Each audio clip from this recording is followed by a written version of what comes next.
Hello, welcome to Boardgames with Niramas. I'm Joseph. I'm here with Drako, and I'm here with Alex. So say, Hey, how's it going? hey Alex, good to have you on the channel. I, Thanks. It's been it's fun. It's fun. I've been wanting to meet Drako for a long time now. yeah, he's famous Yeah. in the industry. So basically, do you want to tell us a little bit about yourself and your channel? Sure. I'm Alex Radcliffe. I am from the channel Board Game Co. and I like talking about board games in all shapes, sizes, types, etc. From the Kickstarter deluxeified all-ins to amazingly fun little games like Hanamakoji. You really need to get Hanamakoji. It is Oh a yeah, blast yeah. to play. Okay. But it's yeah, I just the industry things, topics, opinions, conversations, lists, collaborations with people like yourself and Draco. I mean, I just like board games. Board Yeah. games are my jam. You are the Kickstarter expert, right? To a degree, to a degree. Yeah. Expert's a relative word when you keep backing things you shouldn't. Oh well, that's sort of being an expert on Kickstarter is to back a lot of stuff. I don't know. Well, I think backing things that hold their value, that I can do. Backing things that I have time to play is a different Oh conversation yeah, entirely. that's yeah. I try to I'm not really a collector. I try to think of myself as a non-collector. Like I buy a game Yes, and then I play it and then I sell it. In theory, yeah. 100%. Yeah. Well, I mean, I keep games that I don't play as long as I still think I will play them. But Exactly. Yeah. as soon as I realize the game's not hitting the table, as soon as I realize that there are other games I'd rather play over it, then that game is unfortunately going to go. It's not that games aren't good, it's that there are too many good games and we have Yeah. to make hard choices. Too few hours. And actually that's the topic for today, to talk about games that are hard slash impossible to get to the table. And we're gonna do a top five classic back and forth. And as you know, since you're the guest, I will let you start with your number five. Sure. So for me, my criteria here is pretty simple. I just went with games that I own because while theoretically I have gotten rid of games that are hard to get to the table that I don't own, I specifically want to pick games that I still like them enough to own them. I still want to get them to the table, and yet they rarely hit the table. Not never, but rarely hit the table. And starting off, I'm going to start with the easy one, which is going to be Gloomhaven. Oh yeah. Gloomhaven Yeah. it's like the number one board game of all time. I've played it a few times. It's so good that the decision making you have to make in Gloomhaven, the picking a card from your hand, going at the top, the bottom, picking two cards, going top of one, the bottom of the other, but is discard them again, then figure out where you are next in the sequence, figure out the AI of the enemies, pick another combo, power up, level, combine. If you're playing it solo, two-handed, if you're playing with other players, there's so much tense strategy in what is effectively a Ameritrash game, and yet they added so much strategy and decision making and tactical things to do in Gloomhaven. And yet the box is like this big to pick it Yeah. off the shelf, to put it on the table, to pull everything out, to set it up, to play. The actual scenario is not that long, coming in at 90 minutes to 120 minutes, maybe even 60 if you're But fast. the setup But time. the setup is Yeah. a game unto itself. I Yeah. mean, like I do not play Gloomhaven, or I wouldn't even think of playing Gloomhaven unless I'm ready to play 5 games at once. Leave it on the table for 2 days, get through Exactly. five Exactly. games, Yeah.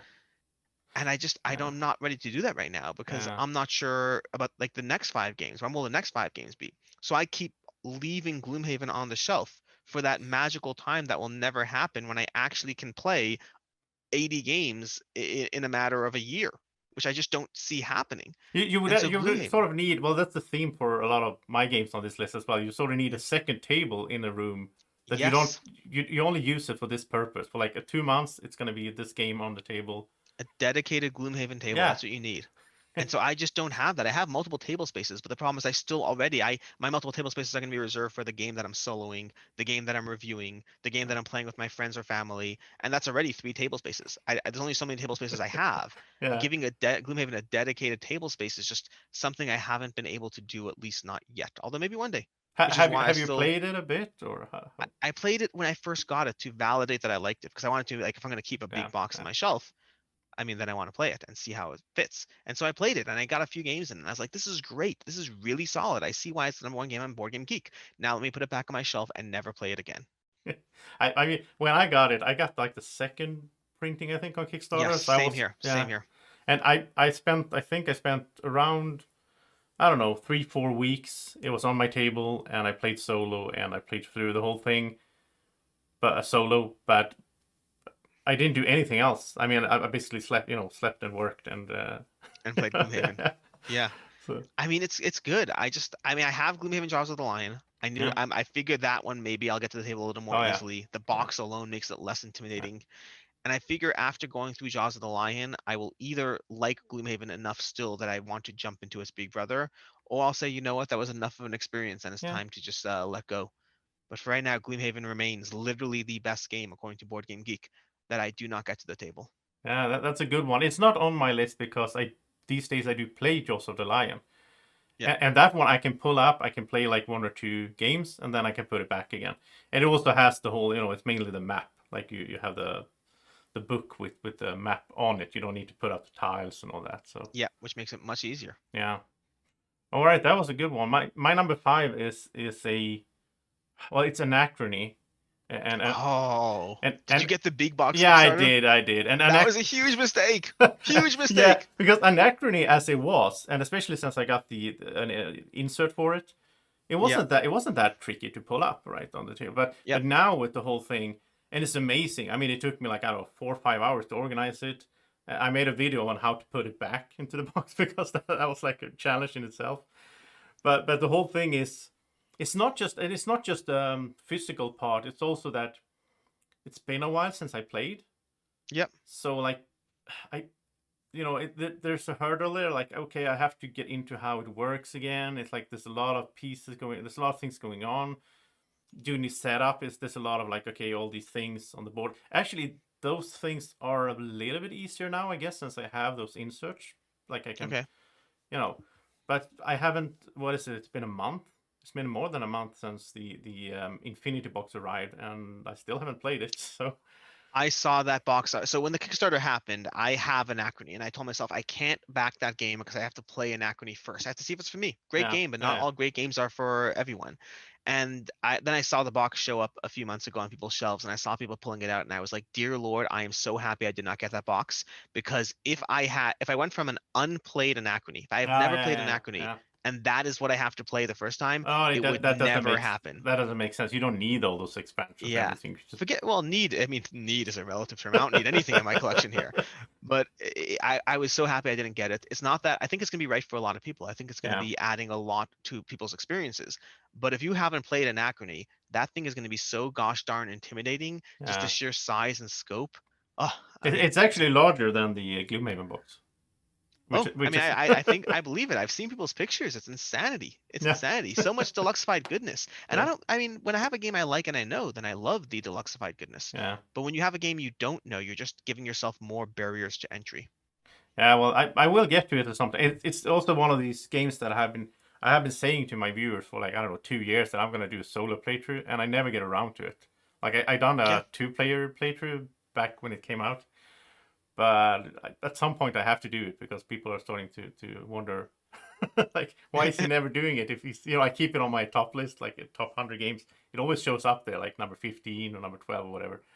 And it doesn't get played. Yeah, and they're like why aren't you playing it if you like it so much? It's more the memory of like liking it. So oh well, Yeah. that's my number 5. Okay. My number 4 is going to be a game called Quad Heroes, the least well known from my games. Oh I'm yeah. going straight from number 1 all the way down to rank overall 2,345 on Board Game Geek. This is lower down. It's decently rated, and I like it. I mean, I wouldn't pick any games for this video that I didn't like. But Quad Heroes is a Robo Rally style game that is going to be Robo Rally in the sense that it has this programming mechanism Oh, of okay. trying to Yeah. figure out how to move and tumble your little cube shaped Yeah, quads across the it's board. it's like little Yeah, quads or whatever. little quads, Yeah. cubes. They're Yeah. cubes, quads, whatever. Yeah. But you have to tumble them around the board to try to accomplish different objectives, whether it's a race to a certain location, whether it's pick up and deliver, whether it's I don't even remember all the different game modes they have. And they have cooperative, competitive. They have different ways you can play the game, and it all really revolves around that one system of getting tumbling around, getting abilities that will further enhance how you tumble, getting cards and abilities that will give you different options like tunnels, springs, different things that you can add to the board to make it even more crazy. And ultimately, the game is fun. This is not what you're looking for when you're looking for intense, heavy strategy. There are choices to be made, but it is going to be unbalanced. I guarantee it. You get the right combination of Yeah. cards, you'll have a better game than I do.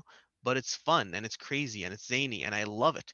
So And yet so it's so. Go why ahead. is Go it ahead. so hard to get to the table then? It's so hard to get to the table because it too comes in a full decent, not a huge box, but a decently sized box with like no management whatsoever. There's just like a million cards and tokens to pull out. Yeah. And so like and this is something they actually, so like I guess a plug for them. They have a second Kickstarter coming up this year where they plan on trying to improve upon that experience to make it more accessible and to streamline some of the rule sets. But ultimately this one is also, this is, I will say, this is potentially the least hard to get to the table from the various ones I have today, because it still is not the hardest. Once you dump it all out and set it up, it's not crazy.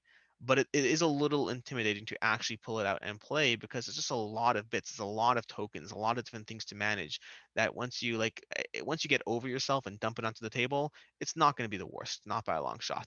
But I Oh, do find myself not playing it because of it.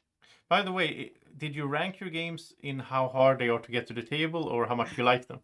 Great question. I ranked my games in the arbitrary, undecided order of what I wanted to cover in what order. I figured Okay. I'd start with Gloomhaven. It's the big one. Get out of the picture. Okay. I will say the last one. I think no, I don't even know. It's not even favorite. It's just the order I decided to go with. Okay. Yeah, I think I went with like how hard it is to get them to the table, basically. Well, in some No, if kind I of did that, then combination. Quad Heroes would have been number one, number five, and Gloomhaven would have been number one. Okay. But Yeah. I want to get Gloomhaven out of the way early. Okay. Yeah. Yeah. To have it out of the way. All right. My number four is Tainted Grail, which is another one of Oh, these huge. And I debated putting Tainted Grail on my list. oh I yeah, had it on my short list, but I haven't played it yet, so I couldn't yeah. call it the Okay. best. I assume it's the best, but I had it on my list. I just have to play it first. It's so good. I played through the base campaign, uh, Hmm. which took I don't know how many hours. But then Yep. back in December, like I got the second wave with all the expansions and all the play mat, all the good stuff. Yep. And I'm almost like it's wow. It's like wow. I have to. It's not just like the playing. It's not that. I mean, it's not doesn't take that much space on the table, and it's. But I have to like get all those cards out. I have to sleeve them, obviously. Uh, Yep. and then there's like I played what is it two? Because I played once with like two characters and I played with once. I played three out of the what is it five characters, and then all of a sudden we have Sure. like six more, and they're so different. And then these like was it three expansions, and they are like some one of them is like before the main campaign, and then one is Yeah, the after. prelude. Yeah, the prelude. Timing Yeah, wise, I remember that. and then there's the Red Death or whatever it's called. That one is Yep. The like Red Death. separate, and then there's like the Echoes of the Past, which is you can use Yep. with the actual campaign. And it's again one of these things where I can't wait to play it, but like I just like you said, it's like I can't just pull that out and just play for like an hour, right? Like Exactly. once Yeah. I put it on the table, once I organize all those cards, sleeve them all, then I have to spend like a weekend just playing that game. Yeah. So I need to find that weekend, but I look forward to it because it's an awesome game. I like the system, and I mean, of course, this game is the strongest in the storytelling and all those. Um, and they have I think even since I played the base campaign, I think they also added narration in the app. Yeah, I believe so. I haven't actually used the app, but I do know they added a whole bunch of stuff to the app. Because I Uh, mistakenly, when I was unboxing it, I said like, oh, they should get an app for this game because I was thinking of The Edge Dawnfall, which they talked about an app and never released. And I got like a yeah. million comments saying they have an app for the game, and I was like, okay, I got it wrong. I got it wrong. It's okay. I use the app like, I really love the app because Yeah. I have a problem with these big like books you're looking through because I have a hard time Yes. not accidentally see something that I shouldn't see. so so it's much better when I can type in a number and I just get exactly what I'm supposed to see. Also, it's actually harder. I will say it's harder game to play with the app because Mhm. like in the book, if you read the actual text that you're supposed to read, you sort of get a hint on like you will see okay if you pick this then this will be the result sort of, Mhm. but in the app you don't get those, you don't get the chart at all. You're just like oh what do you want to do, and then you choose something and you have no idea what it's going to lead to, which I think is more fun, but it's also harder to survive in the game. So Yeah. yeah so Ultimately, I debated putting this one. I also debated putting either fields on my list, but I left both off. yeah. Etherfield I haven't even gotten because I had to restrain myself. I was like, why should I back another one of these when I'm not done with the other ones? Oh well, that's my number four, Tainted Grail. Yep. All right. And my number three is going to be Through the Ages: A New Story of Civilization. Oh And Through the Ages is not going to be anything to do with setup time. Rather, this one's going to do with length. yeah. Board Game Geek says it's a 2-hour game. Board Game Geek lies. Yeah. Not a chance. when you're like it's 2 hours to like sort the I don't know what it is. It's not 2 hours. No, This no, is no, a game no. that if you're playing with 3 players, you're lucky to get a 3 4 hour game and lucky. If you're Yeah, playing it with 4 players, it's going to be a 6 hour game. Playing it with yeah, two, maybe 2 players who really know their game can knock it out in 2 hours, maybe. Because Through the Ages is not about the setup time that stocks it. Before I get into that, let's talk about the game. Through the Ages is going to be designed by Vlaada Chvátil, and it's going to be a civ experience where you draft cards from a card row and use your action points to slowly build out what your unique advantages are in the game, and then just continue doing that across multiple ages until you either win, lose, destroy each other, war, technology, all those good things. And it's abstracted. It's not going to be dudes on a map in any way. It's purely abstracted, but there is war, there is development, there is all those different things you're looking for in a civilization game. And so the problem with Through the Ages is going to be that A, its length. Its length is a huge problem. And then the degree of maintenance in the game, which once you get good at the game, once you've played it more, the maintenance does become fairly rote and it's a little easier to remember the processes, but it still takes time. You finish up your turn, yeah, you have to mess around with a bunch of pieces and things. I love Through the Ages. I absolutely adore it. And it's one of the few games where I will play the app with my friends. I won't play it with other people because I don't want to like escalate my skill level compared to my friends, yeah. but I'll play it online with my friends. I'll play the app, but it removes the feeling. I like being in person and putting it on the table and then having a nice long 3 4 hour game of Through the Ages. And I do it infrequently, but when I do, it's incredibly rewarding. It's Through the Ages is Well, absolutely insane. I never played it in physical form. I played the app, which I do enjoy. Yeah. But have you played Nations, which is I the have played Nations. It was a while ago. I got Nations with the promise of a more accessible, better Through yeah? the Ages. And I remember for myself, my opinion was that it was a more accessible and less fun Through the Oh, Ages. okay. And Yeah. I couldn't play Nations without feeling I was getting a subpar experience compared to Through the Ages. Oh, okay. Yeah, I really like Nations, but again, that's it's not on my list. But that's one that it's also very long. It's like Yeah. so it doesn't get played that often, but it is a good game. I really like the whole card drafting from an open display. Well, you have to pay for the cards, but still the whole tenseness of like I need to do something, and it's the same in Through the Ages. Like I need to do this thing, but then you might buy the card that I want. So Yeah. yeah, yeah, it's a good one. All right, so my number three is very similar to my number four. This is Seven Continent, and Oh man. and Seventh Continent. I'm in the exact same situation. I played through most of the base game, and I spent like I don't know how many hours in that world. I did like a film playthrough solo where I did I think like 19 episodes, and then I died, and Oh, like I wandered yeah. around. I didn't go to the right place. you know, it was that game is really even more than Tainted Grail. It could be like you invest so much time in the game and it's so much fun. I mean, I love the game, but it's not like again I can't play it just for a few hours. If I'm gonna pull it out there, then I need to play it all. And now I have all the expansions. A friend painted everything for me, so it looks amazing. But I have to like I haven't even sorted the cards like you're supposed to put all the expansion cards in the main. Yeah. I haven't even done that, so I need to get back to that game because it's so good. You're adventuring, just the whole game is cards, these Yeah. square cards, and just like and they I'm amazed how they manage to like they tell stories. It's a survival game. You have to like hunt for food or fish.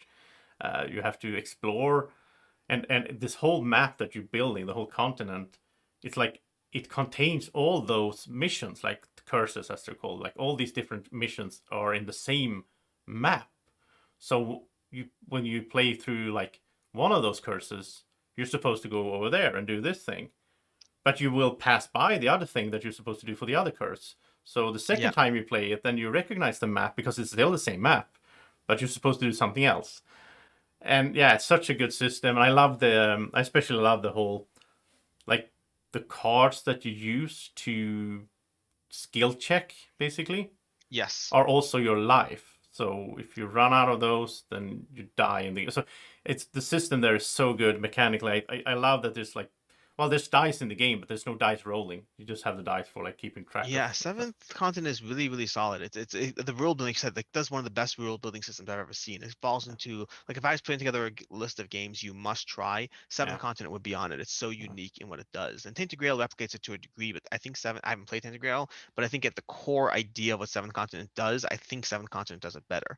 And yeah, so yeah, yeah, it's to me the accessibility of it is going to come down to like honestly the cleanup is worse than any other part of it yeah, because the as you're playing occasionally grabbing a card out it's not a big deal but then when you're done and you have to like resort 100 cards it's like oh my gosh yeah. let's just go ahead put on a movie in the background and just slowly resort all the cards back into their respective slots And it's but like it's a solid game. you can Yeah, save the game, but yeah. I No, I'm saying once you're done, oh not yeah, in yeah, between yeah, yeah. saving. But Yeah, I mean even when you're through done there's 100 cards you have to put back. but I mean even while you like I don't want to play, I don't want to set it up and play and then I'm gonna save, then I have to put everything like Yeah. and then I will have to put it up again. And when you come back, then you sort of you've forgotten how the map looks because then you start off on just one spot where you are. And But like the I've expressed that as a complaint. And I've seen people say you're supposed to take notes, like you have a notebook, you're supposed to take your own notes. yeah, And I'm like, it's already enough of. And again, I like the game. I'm not saying this without liking the game, but it's already enough of a system of filing cards without adding note taking and homework to the yeah, game. So it's a tough balance. It's one that's amazing when you can get a whole bunch of games in, but otherwise can be frustrating. I also love how they mixed in, and that's a difference from Tainted Grail as far as I played Tainted Grail. Hmm. Like in Seven Continent, you also have these like almost escape room esque puzzles in the game. So Yeah. you're like comparing cards to each other, trying to find the differences in them, and like small puzzles or labyrinths, and yeah, it's so good. Such an amazing game, and I think again it's one of those like weekend like I set it up and just play until I win or lose, basically. Cool. Yep. So yeah, so that's my number three, Seven Continents. Can really recommend it. It's a game. My number two. My number two is going to be The World of Smog: Rise of Moloch. And this is going to be a game put up at Common. It's ranks 1843, but with a pretty high rating, with a 7.8 on Board Game Geek. And the biggest problem I have with this one, it's not that well known. So like your look of trying to figure I'm out where like, it is, it's what is not. this? It's no. So it's going to be most akin to Star Wars Imperial Assault, in my opinion, in the Okay. gameplay it delivers. It has that aspect. It's a one versus many game. You could play it one versus one, What was the assuming name you again? won. The World of Smog: Rise of Moloch. I never heard of Yeah. this. Wow. Yeah, it's not that well known. I mean, like Yeah. looking at Board Game Geek, the number of people who own it is 2,600 people according to Board Game Geek, which Yeah. is obviously going to be a subset, but still, it's not a huge number. And this one is going to be, it's going to have that one versus many aspect where one player takes on this role of the smog or the evil, whatever, and then the other players can gang up, or you can play it solo, just controlling four gentlemen who will have to, gentlemen and gentlewomen who are tackling whatever. It takes place in Victorian England and a very, more of a Okay. steampunk slash, rising of Moloch kind of situation. So it's a very horror slash steampunk theme going on. And it's going to be a campaign game, which is why I find it so hard to get to the table. This is one where you could single shot the game. And honestly, the more time goes on, the more I am tempted to play the single shot experiences with the modifiers they put in to kind of mimic a real game. But realistically, the game is meant to be played across six plus missions. Yes, six at a minimum, potentially more if you add side missions or whatnot. And the problem is the side missions are tempting because that's the new content, the stuff I haven't explored yet. And the problem is it like at a 90-minute playing time and a not a small amount of setup, in order to play the World of Smog: Rise of Moloch, I have to be willing to commit myself mentally to at least 6 games within a relatively short time frame because otherwise I'll play a game here, I'll play a game there, and then Yeah. next thing you know, it's a year later and I'm still in the middle of the same campaign. Is it And I really solo or? no, I don't think it has a solo mode. Oh. It's a one versus many, so that could be either one versus three, one versus four, Oh or it could yeah, be yeah. just one versus one. There's no app But or anything like. no, I No. believe Imperial Assault did come up with an app, I Yeah. believe, Yeah. but Rise of Moloch did not. So there's no app to handle that, and it's really solid. I just need to get it to the table more because when I play it, it is so tactically rewarding in terms of navigating that map, using your abilities, figuring out how to outmaneuver each other in a completely asymmetric experience. But I have to be willing to sign up for 6 games or reluctantly deal with the subpar one shot mission at a Yeah. time. So that's my number two. Nice. Okay, I have to look this one up. Is it, from what year is it? This is from 2018. Ah, Cool okay. Mini or not. It never really took off in mass, whatever. No. Again, people who like it a lot. It's 7.8 is pretty decent Yeah. with like, Yeah. 752 ratings. So it clearly has support, but with a small subset of an audience. Ah, cool. Oh, that's nice. I wasn't expecting to hear of a game that I never heard of. That's amazing. Yeah. All right, so my number two is a non-soloable game, Civilization, the board game, or Sid Oh. Meier's Civilization board game, which is one of my old favorites. This has been like number one. At like 5 years ago was my number one game. Hmm. Love this game. I love Civilization on the computer, obviously, since many Yes. years. And then I felt like this game basically replicates. Like I like the whole Civilization, you like nations through the ages and the whole streamline thing. But in this one, it's actually like you're building a building in your city, then you're taking a little tile and putting it, next to your city, and you have that building there, and you're generating sort of income in research, and you can win, by the science victory. You can like conquer an opponent's capital and win military, or I think it's coins and culture. But it's one of those games. The few times I played this with like four people, it's been like a whole day project. Like Hmm. I never played Yeah. Twilight Imperium, but that's how people talk about Twilight Imperium. Like they do it like a whole A day, whole day thing. and they take a Yeah. break and get some dinner, and then they keep playing. And that's what I did with Civilization, the board game, a few times. And I played it on two a few times, which is then it's like 4 or 5 hours. It's not that bad, Okay. but then it's not really. The same It's experience. not the same experience because then the military victory is not really there. It's too easy to just like build strong defense against one player and then Hmm. just go for culture or whatever. It's very interesting. If you're playing like four players, then you only need to conquer one of your opponent's capitals to win by military. Okay. But of course, if you're getting weak and like player number three is heading to your capital, I will intervene because otherwise that player will win and the game will end, right? So Yeah. it sort of builds You have to have that alliances. balance. Yeah, it's like and I love the whole exploration part and like the map. You have those little pieces, and Mhm. it has a very good combat system as well. It's basically like paper rock scissors, but so you have like a little troop flag on plastic piece on the board, but that's just like a representation of the cards that you have, like archers or cavalry and so on. So a Yeah. really good civilization game, but it's very hard. I don't even expect to. I mean, obviously now I'm not going to get to play it at all, but even after we get through this pandemic, I don't expect to play this more than maybe once a year with like three It's an friends. occasional experience. Yeah. But Yeah, that's the point of this list. The games that are good but hard to get to the table. yeah. So, but I mean, if I could somehow, I would like to play this a lot more than I do. So that's Yeah. Civilization, the board game. Cool. Which brings me to my number one, the last on the list, which is going to be Mage Knight, the board game. Oh yeah, yeah, Yes, Mage Knight the board game, and an 8.1 on Board Game Geek, ranked 26, actually lower than Gloomhaven and Through the Ages. And yet, for me, the reason this is my number one is because I think from all the games I picked, this is going to be the highest combination of difficulty and how much I like it. The yeah, combination of yeah. like those two together, which is this game is just so hard to pull out. This is by Vladish Vatil, and it replicates a leveling up an RPG experience of leveling up your hero as you traverse the realms and go through different regions and all that stuff and deck build your way into a better deck, a better thing as you go through each terrain type. And the problem is, unless you play this game on a frequent basis, every time you pull it out, it's like a rereading of the rules of, okay, well, what do I do when I encounter a wizard's tower? And what do I do when I go Yeah. into a runes? And how does combat work? And what is that symbol on that monster? The game is incredibly rewarding. Yeah, Absolutely incredibly rewarding. and those rules, that rule book is I don't know, It it's it's it's a it's just a challenge. lot. It's just a lot to Yeah, go through.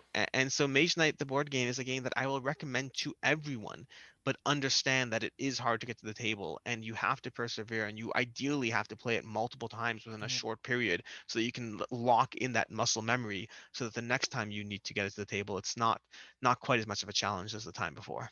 yeah. I never played this game. I will say I owned it with like insert, and I bought it like insert and sleeved and everything. I had it Yeah. for like a year, and then I came to that conclusion like, okay, I still haven't played it, so why is it still on my shelf, right?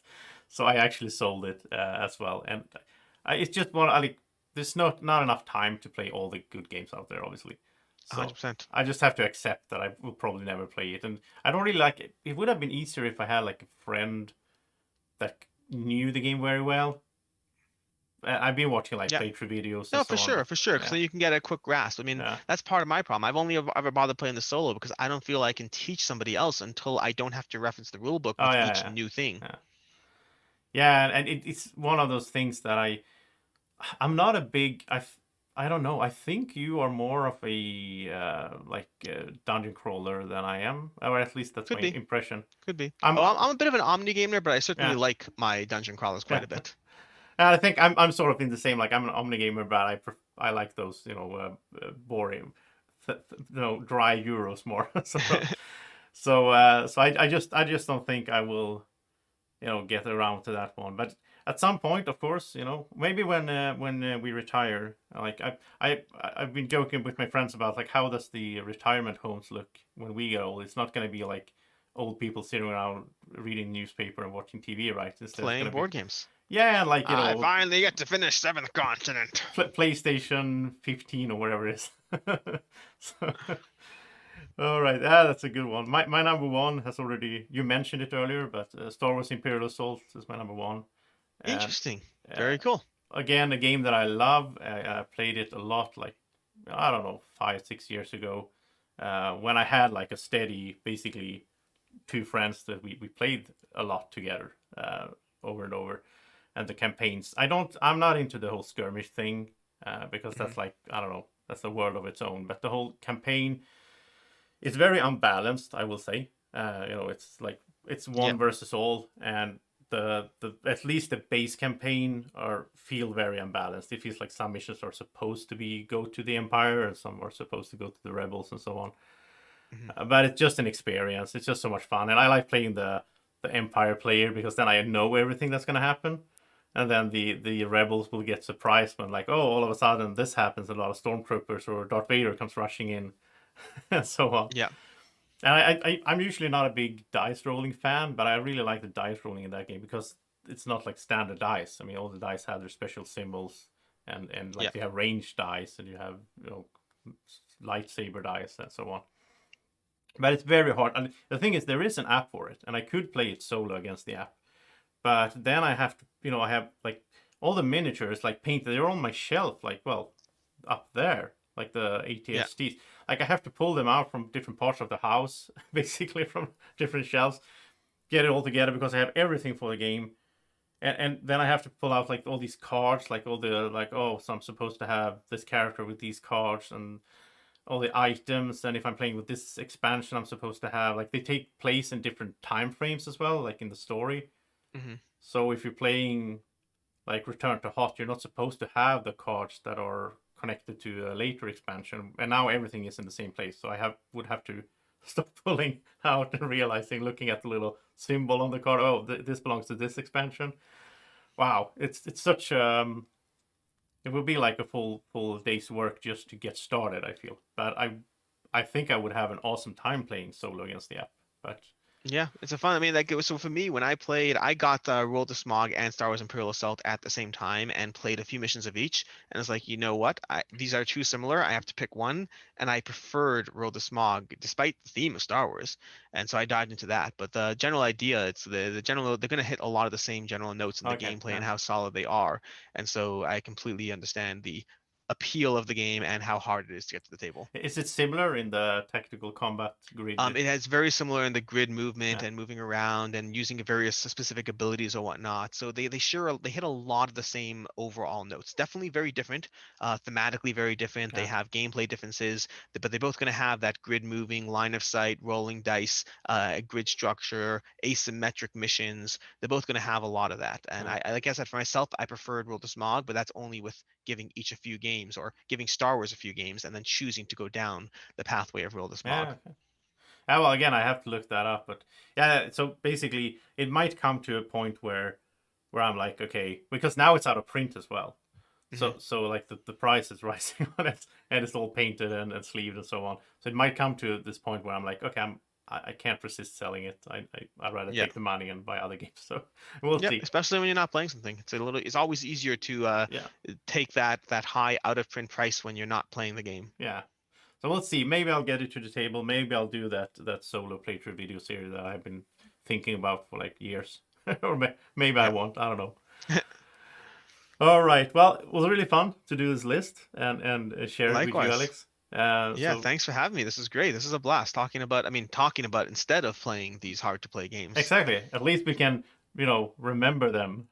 Yeah. like and experience them in some way. And again, like these games keep coming back to my top 100 list every year because, Yes. but it's more like the memory of playing them that is there. I mean, Tainted Grail I played last year, obviously, so that's the newest one on here, and I think that's the one that I will get to easiest in a sense as well because I have again, like you said with Mage Knight, all of these games are like, of course, if you keep playing them on a regular basis, then it's easier to get back to them as well. Yeah. Well, some, yes. Games like Gloomhaven, because of the box being such a huge part of it, Yeah, it's a different conversation. But I would say a majority of these, including Gloomhaven to an extent, are certainly easier the more you build in that muscle memory, the more you don't have to reference the rulebook and just have yeah. to deal with physical components. Yeah, I really dislike that when you're sitting around, you're into a story or something, and then you're like, oh wait, how did this work? And you have to look it up. Yeah. It ruins sort of the Immersion. yeah, exactly, yeah. All right, well, thank you so much, Alex, for joining, and I hope that we will have equal fun with the next list we're gonna make, which is gonna show up on your Yeah. channel. So check out Boardgame Co. I'm gonna put the links in the description, obviously, so you can go check out Alex's channel and the next list as well, which is gonna be top 5 video games that we want to see turned into board games, right? Yeah. I'm excited. Yeah, that's gonna be awesome. All right, thank you for watching, everyone. Have a great evening, morning, or whenever you're watching. Take care. Bye bye.